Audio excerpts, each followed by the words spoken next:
যে আমরা ফিলিস্তিনকে ভালোবাসি। আল্লাহ রাসূল বলছেন, আল মুসলিম আখুল মুসলিম, প্রত্যেকটা মুসলমান ভাই ভাই। আজকে তারা বিপদের মধ্যে আছে, আমরা খুব কষ্টের মধ্যে আছে। আজকে এইখান থেকে আমাদের যুদ্ধ করতে হবে। যুদ্ধ কেমন করে করব আমরা? ইসরায়েলের যে সমস্ত পণ্যগুলো বাংলার জমিনে আছে, আমরা প্রত্যেকটা পণ্যগুলো যদি বয়কট করি তাহলে তারা এমনিতেই পঙ্গু হয়ে যাবে। জ্ঞানী মানুষের একটা কথাই বলে থাকেন, কোন ধনী ব্যক্তিকে যদি পঙ্গু করে দিতে চাও, কোন ধনী ব্যক্তিকে যদি উপর থেকে টেনে নিচের দিকে নামাতে চাও, তাহলে তার অর্থকে কেড়ে নাও, সে এমনিতেই নিচের দিকে চলে আসবে, ঠিক কিনা? আজকে যদি আমরা ইসরায়েলের যে সমস্ত পণ্যগুলো রয়েছে, বিশেষ করে হুইল সাবান, রিন ডিটারজেন্ট পাউডার, এরপরে রয়েছে লাইফবয় সাবান, নেসকাফ, এরপরে কোকা কোলা, পেপসি, এরপরে 7 আপ রয়েছে, যে গেঞ্জিগুলো আমরা গায়ে দিই, নিক গেঞ্জি, এরপরে পুমা গেঞ্জি, টি শার্ট, এই সমস্ত পণ্য যদি আমরা কিনা বাদ দিয়ে দিই তাহলে তারা আমাদের বাংলাদেশে ব্যবসা করতে পারবে না। আর ব্যবসা যখন করতে পারবে না, তাদের অর্থনৈতিক ঘাটিতে পড়ে যাবে, তার অর্থনৈতিকে এমন ধস নেমে আসবে। আমরা যে টাকাগুলো দিয়ে এই সমস্ত জিনিসগুলো কিনছি, এই টাকাগুলো দিয়ে তারা অস্ত্র কিনছে, এই টাকাগুলো দিয়েই তারা বোমা কিনছে। আর সেই সমস্ত বোমাগুলো আমার ভাইদের উপর, আমার বোনদের উপর, ছোট্ট ছোট্ট মাসুম বাচ্চাদের উপরে তারা মারছে। তবে একটা কথা সত্য, আল্লাহর রাসূল বলছেন, লা ইয়াহলিকান নাস হাত্তা ইউযিরু মিন আনফুসিহিম, প্রত্যেকটা মানুষ ততক্ষণ পর্যন্ত ধ্বংস হবে না যতক্ষণ পর্যন্ত তার পাপ করলে চাইতে বেশি না হয়। অর্থাৎ একটা মানুষ 50টা ভালো কাজ করেছে, আবার 50টা খারাপ কাজও করেছে, 50% ভালো কাজ, 50% খারাপ কাজ, আল্লাহর রাসূল বলেন ও ধ্বংস হবে না। কিন্তু যখন কোনো মানুষ 51টা খারাপ কাজ করবে আর 49টা ভালো কাজ করবে, তার জন্য আর বদয়া করতে হবে না, সে অটোমেটিকলি এমনিতেই ধ্বংস হয়ে যাবে। আজকে আমরা গাজাবাসীর জন্য প্রার্থনা করছি, ইসরায়েলের জন্য ধ্বংস কামনা করছি, তাদের গুনাহের পাল্লাটা যখন ভারী হয়ে যাবে আমাদের হাত তুলে দোয়া করতে হবে না, তারা অটোমেটিকলি ধ্বংস হয়ে যাবে। জোরে বলেন ইনশাআল্লাহ। আরেকটা কথা বলতে চাই, আজকে বিশ্বের মুসলমানেরা সৌদি আরব শুধু হুমকি দেয়, ইরান শুধু হুমকি দেয়, বিশ্বের মুসলমানরা শুধু আঙ্গুল চুষছে আর দেখছে আমরা পদক্ষেপ নেব। তবে আল্লাহর কসম করে বলছি, এই ছোট্ট ফিলিস্তিনি শিশু কিয়ামতের ময়দানে দাঁড়িয়ে বলবে, আল্লাহ আমাদের পিছনে কোনো মুসলমান দাঁড়ায় নাই, আমাদের পিছনে শুধুমাত্র দাঁড়িয়েছে এই ফিলিস্তিন বাসের হামাস যোদ্ধারা, লিবিয়ার সেই হুতি বাহিনীরা, তাদেরকে আমরা সাপোর্ট করি। আর যারা মুসলমানরা আজকে আমরা আছি, তাদের কিন্তু সেই দিন কিয়ামতের আসামি করে আমাদেরকে আল্লাহ তাআলা কাঠগড়ায় দাঁড় করাবেন। এইখানে অনেক মুসলমানরা এসেছিল, আজকে মিছিলে কয়জন আমরা পেয়েছি? সবাই যাবে না, যুগ জামানা পাল্টে দিতে চাই না অনেকজন, এক মানুষই আনতে পারে জাতির জাগরণ। হাজার হাজার লক্ষ লক্ষ কোটি কোটি ওমরের দরকার নাই, ওমরের মতো ওমর একজনই যথেষ্ট। জয় বলেন কথা ঠিক কিনা? এই জন্য আমরা আল্লাহর কাছে প্রার্থনা করি, আল্লাহ তাআলা তুমি বলেছো আর নবী দেবে না, তুমি বলেছো আর রাসূল দেবে না, আল্লাহ তোমার কাছে একটাই প্রার্থনা করি, বাংলার জমিন থেকে, জালালপুর বাজার থেকে আল্লাহ তুমি ওমরের মতো একজন যোদ্ধা গাজাবাসীর জন্য পাঠিয়ে দাও। সকলে বলি আমিন।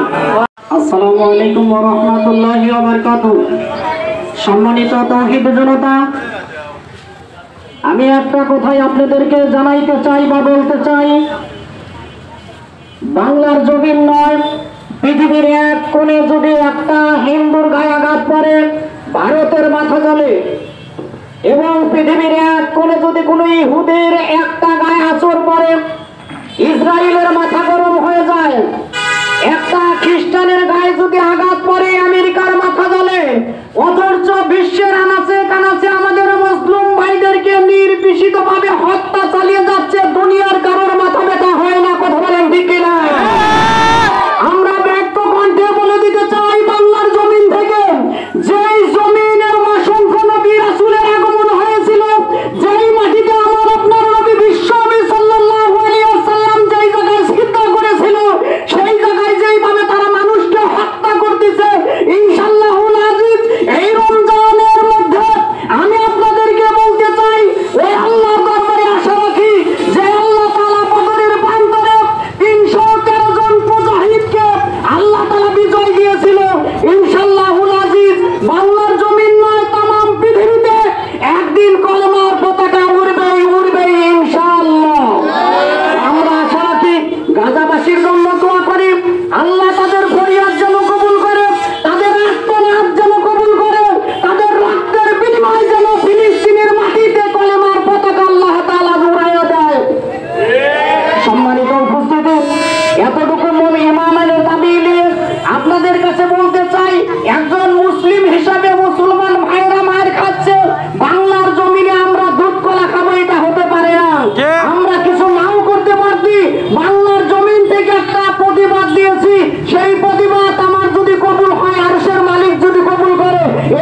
ইনশাআল্লাহুল আজিজ আমরা ফিলিস্তিনের পক্ষে আমাদের জবান দিয়ে কণ্ঠ দিয়ে তাম পৃথিবীকে জানাই দেব ইনশাআল্লাহ। আসসালামু আলাইকুম ওয়া রাহমাতুল্লাহ। আপনারা ইতিমধ্যে অবগত হয়েছেন আমরা দুঃখ ভারাক্রান্ত হৃদয় নিয়ে বিক্ষোভ মিছিল করে এসে এখানে সামান্য কিছু কথা শুনবার এবং বলবার জন্য দাঁড়িয়েছি।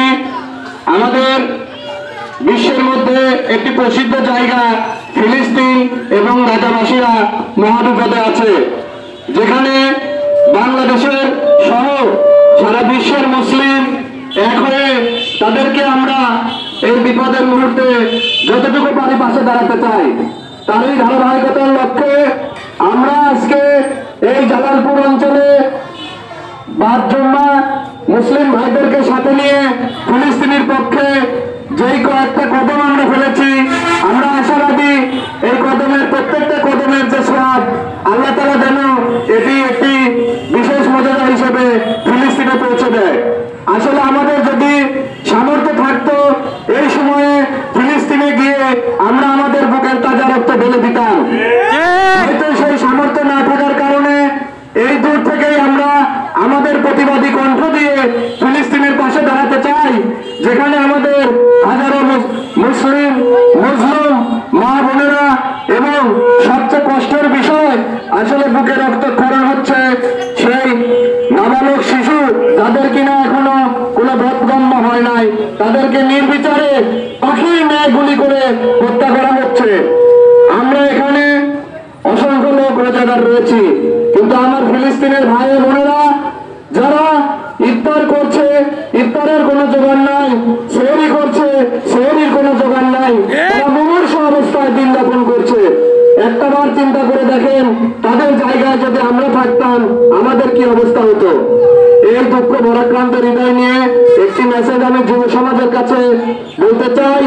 আজকের এই বিক্ষোভ শেষে আমরা অত্র বাজারে যে সমস্ত দোকানে ইহুদিদের পণ্য, ইসরায়েলের পণ্য বিক্রি হচ্ছে, তাদেরকে আমরা আজকে সতর্ক করব, তারা যেন ইহুদিদের পণ্য কিনে তাদেরকে আর সাহায্য সহযোগিতা না করে।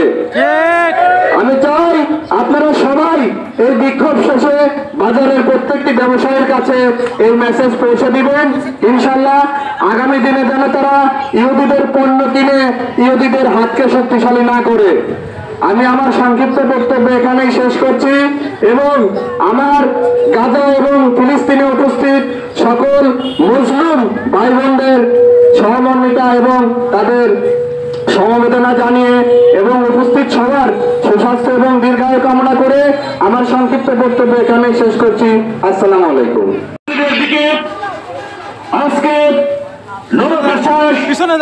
ইসরায়েল যে বর্বরচিত নৃশংস হত্যাকাণ্ড চালিয়েছে আমাদের মুসলিম ভাই ফিলিস্তিনের উপরে, আমরা বাংলাদেশের এক কোণার জালালপুরের পক্ষ থেকে সেই ধিক্কার এবং চির তিরস্কার জানাই ইসরায়েলের প্রতি।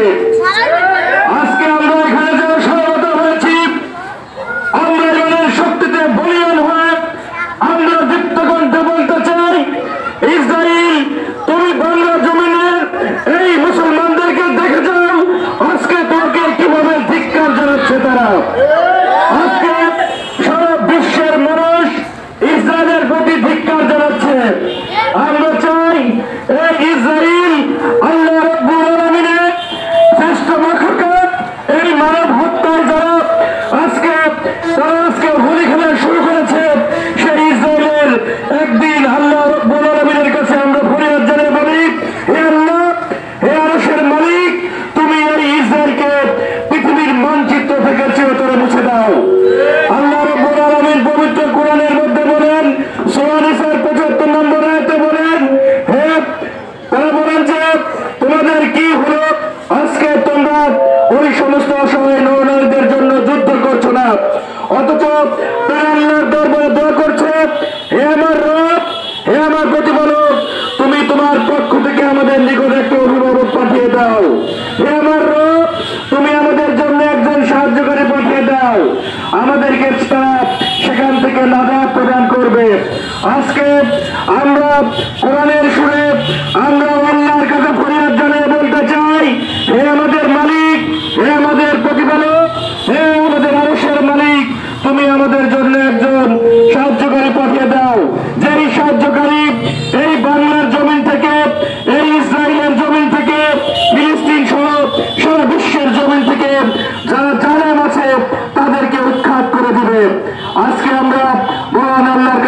অনুরোধ জানাই।